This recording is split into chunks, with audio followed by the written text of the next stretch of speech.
Hi, sorry for the delay. We were experiencing some technical difficulties. Hopefully we are live and staying live now.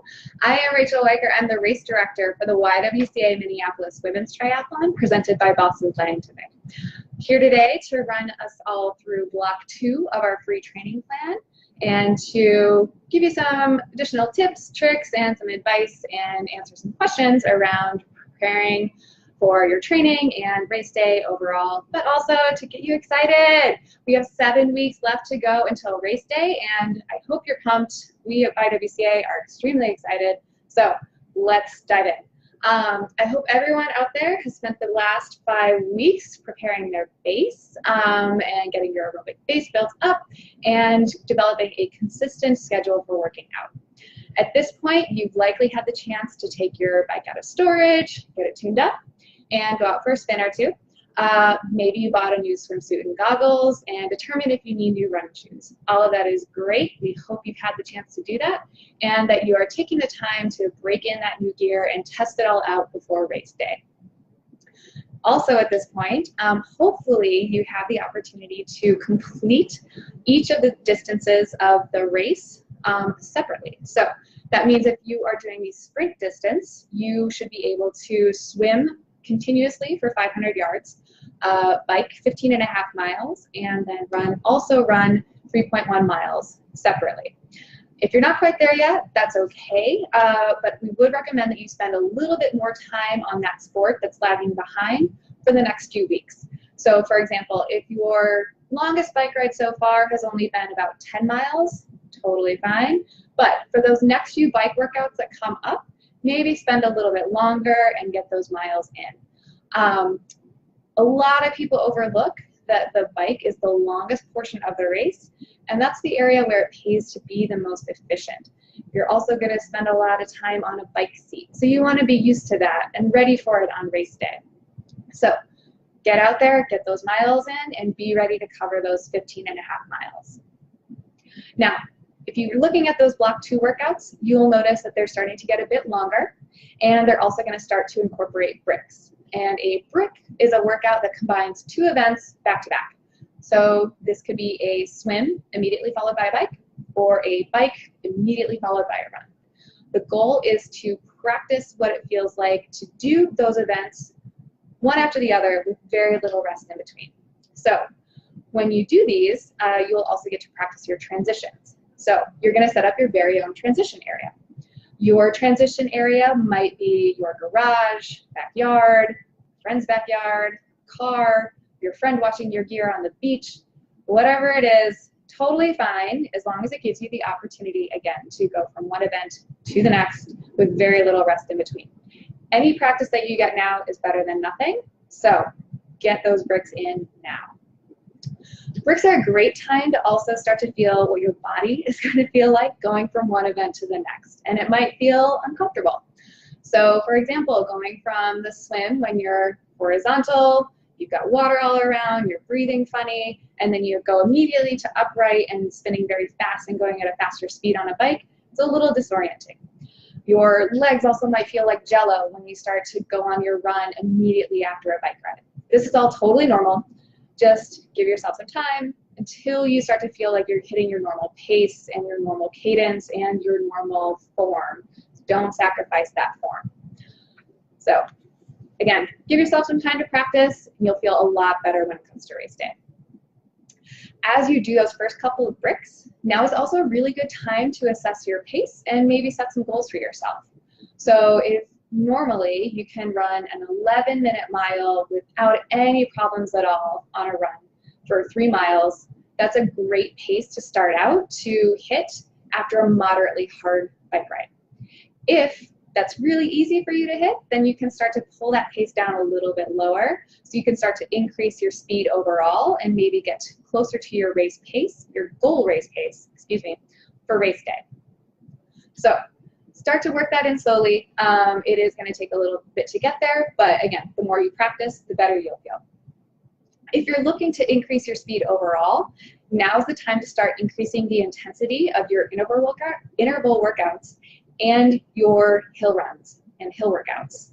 So hill training for both the bike and the run is extremely beneficial. We start to prescribe hill workouts for your bike ride starting in week 7.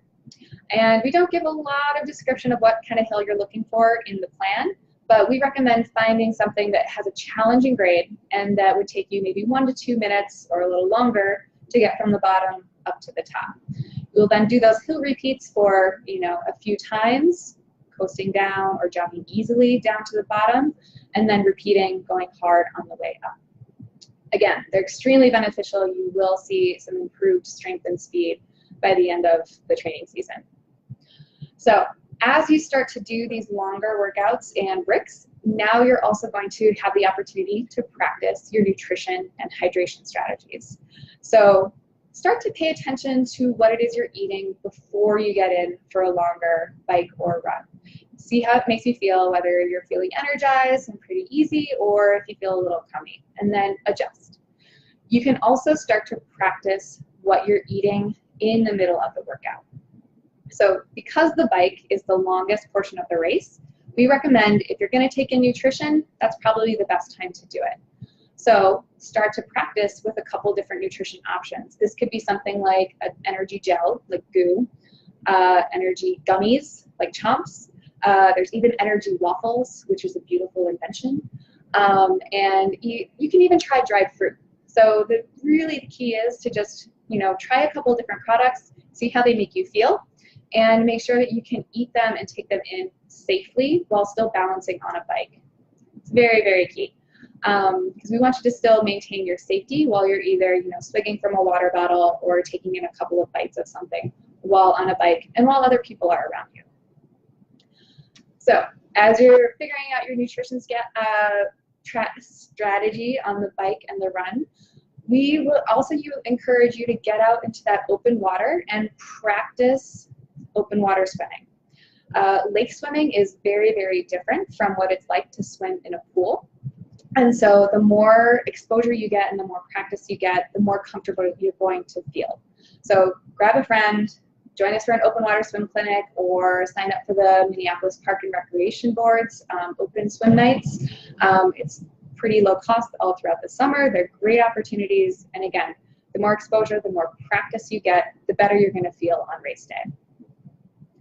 So at this point of the season, we also recommend you checking out the YWCA's summer classes and clinics that are tri-specific. So now that you have that endurance built in, you have a little bit more confidence, it's a really great time to test out those skills and see how you're doing by joining up in one of our mini triathlons or an open water swim clinic or the T2 bike to run transition or in our or in the bike ride previews.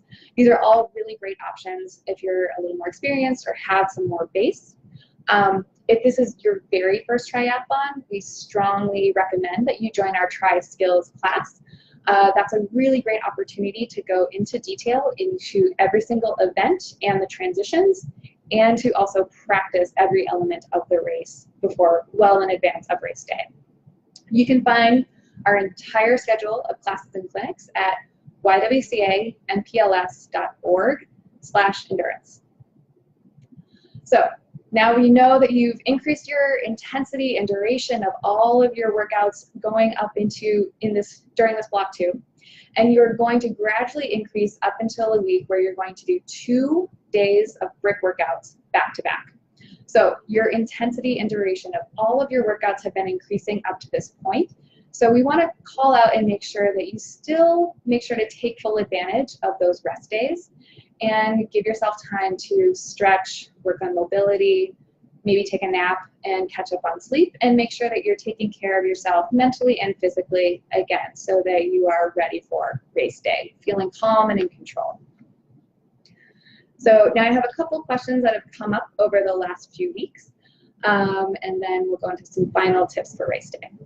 If you have any questions at all that have not come up yet, please do add them into the chat box here on Facebook, and I will do my best to answer them here live. So first question is, what should I wear? This is kind of dependent on athlete to athlete, so depends on your personal preference. Overall, we recommend that you find something that you can swim in, something that dries quickly, and something that can be comfortable for both the bike and the run. So for some athletes, that might mean a sports bra and swimsuit worn throughout the entire race, or maybe swimsuit, sports bra, and some shorts thrown on, or maybe that's an entire tri-suit, whether it's a one-piece or two-piece. A tri-suit is a little bit more specifically designed for triathlons. It is meant to be worn in the water and to dry very quickly. And the shorts on a tri-suit have very little padding so that you can feel comfortable on the bike without feeling like you're wearing a diaper on the run. And that's pretty helpful out there. No matter what, we recommend that you practice in whatever gear you plan to wear on race day so that you can identify any problems ahead of time. One other final and very important piece of equipment is your helmet. You will have to wear a helmet on race day, and whenever you are on your bike, you must wear it clipped, even if you're not even racing and you're just biking to the transition area, it must be on and clipped. Another question that came up is, what should I wear if I normally cover my ankles, wrists, and hair as part of my culture and religion?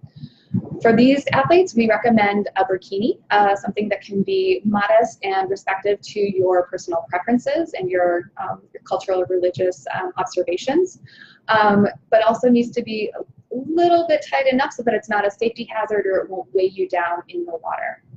We do also require that all athletes wear the race-assigned swim caps that we give out in your race packet, and that is part of our safety protocol.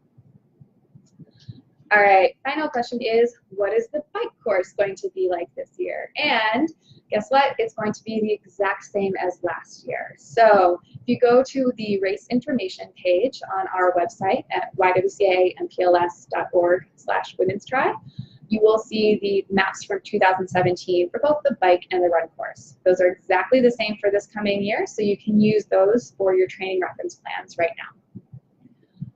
Few final tips for getting ready for race day. Make sure to get your bike checked out and tuned up. We want you to be safe out there, and we want to make sure that you also know how to take care of your bike and what to do in case you get a flat. So join us for the tube change clinics and maintenance clinics that are happening all summer. And always remember to pump up your tires before you go out for a training ride. The PSI, recommended PSI, is printed on the sidewall of your tires, and that will tell you to what level of inflation to pump your tire. Also, on race day, please make sure to pack a water bottle on your bike. If it's a very hot day, you're really going to want it. We do not provide aid stations on the bike, so it is up to you to have your own water bottle or other hydration on your bike. So that is all I have for today. Again, I hope you're getting excited. 7 weeks left to go. If you have any other questions for us, please feel free to email us at triathlon@ywcampls.org. Visit our FAQ page or ping us on social media and we will get back to you. But see you on race day.